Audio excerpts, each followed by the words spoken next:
Good morning. We are here with Laura Sheehan, my lovely wife. Yes. And we decided to shoot a video on carnivore nutrition, otherwise known as pet nutrition, before we went on our workout during the snow out at the park. We're going to go run hills at the park, but before we want to do that, we wanted to shoot a little video because Laura was explaining to me animal nutrition last night.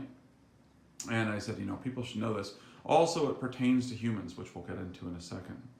So, without further ado, this is Laura. Binky is next to me, so if you hear a little bark or something like that, he's very impatient. He can't wait to G-O-O-U-T. Yeah, so we've got to spell it to him. Yeah, we gotta hurry up with this too. Yes. Okay. So this is what I've been thinking about, and the way I am, I'll kind of get stuck. My mind will get stuck on a question, right. And I'll just start digging up information about it. And so I know that there's been a lot written lately on the keto diet, and I've been watching a lot of videos on the keto diet, trying to learn the keto diet. I know that at least from what I've learned and seen, Dr. Sheehan recommends a keto diet.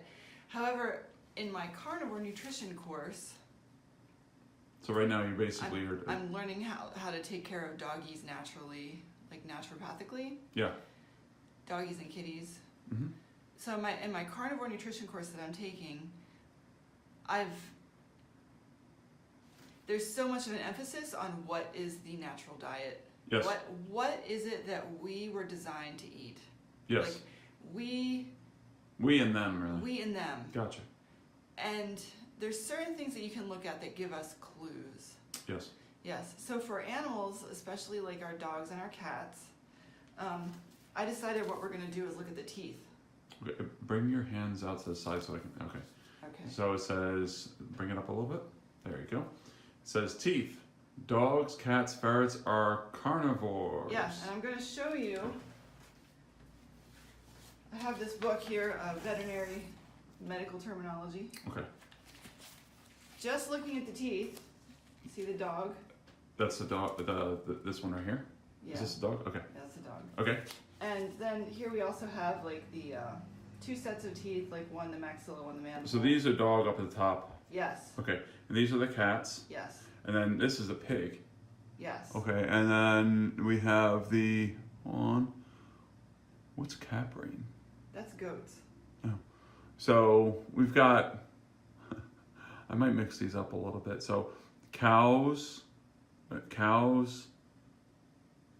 what is it? Well, you've got, at the bottom, you've got your cows, sheep, and goats. Cows, sheep, and goats. And then horses off to the side are a little different. Okay. Interesting that cows, sheep, and goats all have the same dentition or sets of teeth. Okay. Their teeth are the same. Except in the top, and then up in here, we've got the dogs and the cats. Yes. So if you look at the dogs and the cats' mouths, their teeth are sort of spiky or sharp. Yes. They're more scissory in the back. The molars are more scissory. Yes. The herbivores here on the bottom. Yeah. They're got these flat molars. Okay, in the back. Yeah, okay. Back for chewing. Yeah. Now, the dogs don't really have that. The cats don't really have anything flat. Okay. And so they don't really chew. If you've ever observed a dog eating, it doesn't chew. And I know I've complained to my dogs all my life, hey, why don't you chew your food? Well, guess what? I learned dogs do not chew their food. They were not made to chew food. They never will chew food. They're made to rip, tear, shred, rend food in chunks big enough to simply swallow. Yeah. And once then they can swallow the food, then that's when digestion starts. And digestion does not occur in the mouth as it does with herbivores. So it's okay for them to gulp their food? It's totally okay for them. If you've noticed, that's all they ever do is gulp their food. I mean, if you think about in the wild, if you have wild dogs or somebody makes a kill or gets some prey, they better eat it quick, because if they don't, everybody else is going to come by and try to take it from them. So that is how they were made. That's natural for the dog to gulp. Like it wasn't my dinner table growing up. Yes, everybody, a bunch of carnivores sitting around all. They're all trying to eat my food. So the other interesting thing is if you look at the pig, can you see the pig there? Hold on. Which one's the pig? The pig is this one right here. Okay. So the pig is up here. Yes. Okay. Now the pig has kind of these big canines. Yes. But then they've also got these flat molars. So they do both then. they are more like omnivores, even though their gut is more similar to a carnivore gut like ours. Okay, so they're omnivores. In other words, they can eat anything. They can eat. Well, not They anything, can eat but plants, and they can, I mean, they can eat. It's that they were meant to eat plants and animal. I got you. Right. So dogs, they were intended. Nature intended that they eat meat. Right. That's how God made them. So how did God make us?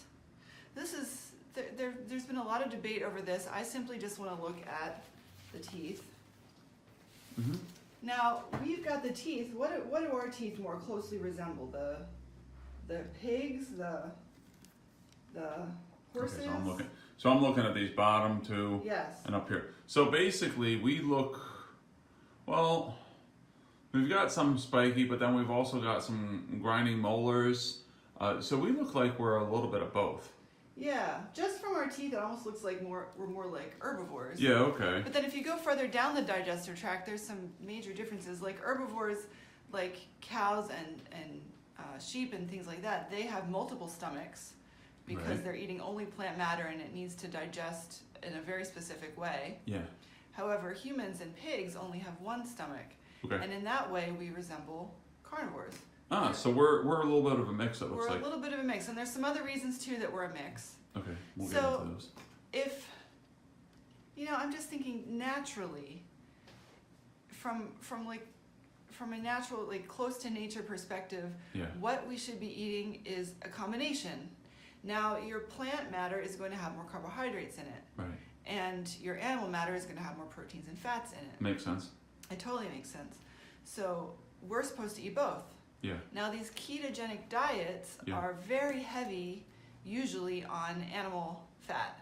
Okay. Not always. Yeah. Actually, like the avocados and the coconut and stuff. That's of course that's plants.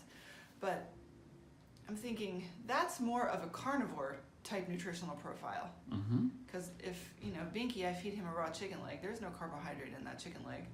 Dogs do not need carbohydrates, by the way. They do not need vegetables. They get all the vegetables from the vegetables have already been processed perfectly by the herbivores that they're eating. Which I gotcha. Yeah, dogs don't need vegetables. So they eat the guts of them, right? Well, actually, no. You know that thing where they shake? Yeah. They shake out the guts. Oh, they okay. shake out the contents of the guts. So they may eat a few berries. They just really do not eat vegetables. Gotcha. And all they right. really don't have much. If they get what they prefer. If they get what they prefer, they cannot. In famine or whatever, if they have to eat it, they are equipped to eat small amounts just to avoid starvation because they are scavengers. Okay. This is just so interesting. If you just look at the way our bodies are made, we don't have control over that, and I just simply want to live in harmony with that. So that's why I'm asking this question about the keto diet. Like, is that diet going to be in harmony with the way that we were designed? And the answer I came up with is possibly. So humans are omnivores. Yes. Then why keto? Can you see that? Yeah, I can. So the keto diet is going to be a very low carbohydrate, very high fat, and then the amount of protein you can kind of tinker around with. Usually it's moderate amount of protein. Okay, I have a little table here at the bottom. Yeah. Dr. Sheehan and I we're very interested in human health. We want people to be healthy and happy. Yeah. And here are some categories that you need to get right and work on in order to be happy and healthy. Yeah. First is your diet. Yeah. Then stress. Yes. Then exercise. Yes. Then work/play. Right. Now this line is very much kind of where we're at. At the lower end of as a or society. Maybe even more down here. Yeah. So our diets are crap processed food. Yeah. With very little actual nutrition in them. Right. It has a lot of calories. It'll keep us alive, but it won't get us thriving. Right. And it'll probably cause a lot of other problems. Right.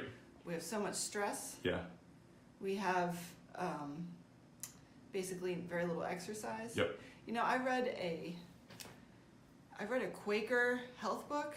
Mm-hmm. I found it in the library years ago, and I was just amazed.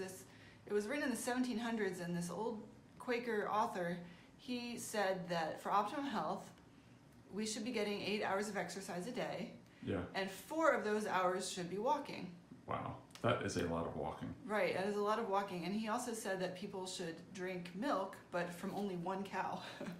Yeah, don't drink cow milk mixed from different cows mixed together, just one cow. And they'll get in a fight in the digestive tract. Right. Exactly. It's how far have we kind of come away from this, like, just normal natural wisdom? Yeah, like, I know, right? So then the last thing is work and play. Yeah.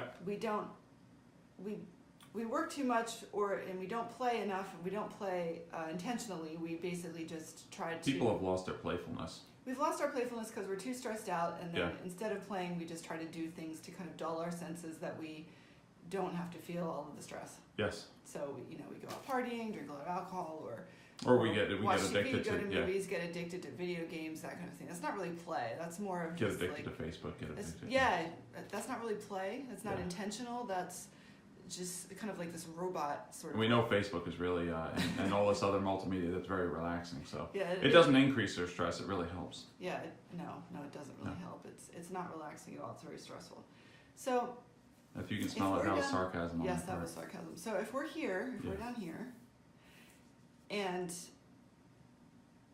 then in a lot of cases you will start to get sick Yes. because your body just can't take all that stress without its immune system breaking down and there being health consequences. And Yeah. then you're faced with a situation where you need to fix these health consequences. Why don't we just, like, each of us try in each of these columns to do a little better, Yeah. and over time we can gradually raise this up. Now, a lot of times people won't do anything about their health until they're down here. Yeah.